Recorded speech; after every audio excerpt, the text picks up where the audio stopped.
သူမစိုးနေကွာဝေးတဲ့ချစ်သူကိုမြင်ချင်းတွေ့ချင်လို့လွမ်းစိတ်တွေကိုမောင်လဲတို့သူပဲပေါ်မလွမ်းဘူး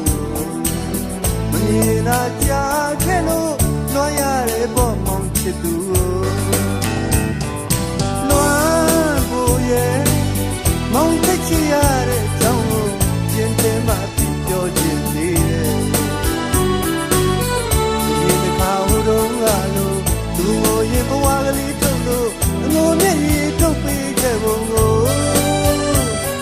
မမေ့ဘူးမငါမို့လေး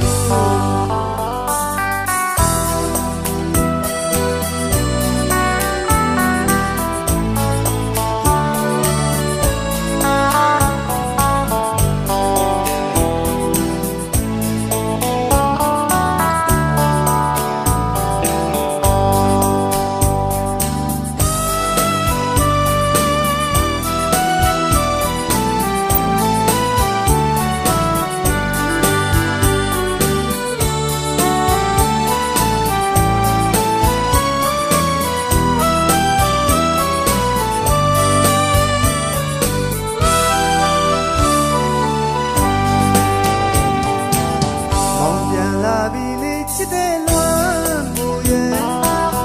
မငိုပါနဲ့ခွေတိတ်တော့မလွမ်းဖို့ရဲ့မောင်ချရသူလေးရဲ့ပြုံးညနာကိုမမြင်တာချပြီးမို့လို့ပြုံးကြပါလားမလွမ်းဖို့ရဲ့ဘယ်သူမဆိုအနေကွာဝေးတဲ့ချစ်သူကို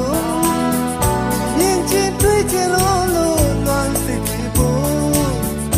မောင်လဲတို့သူပဲပေါ်မလွမ်းဘူးမမြင်တာကြား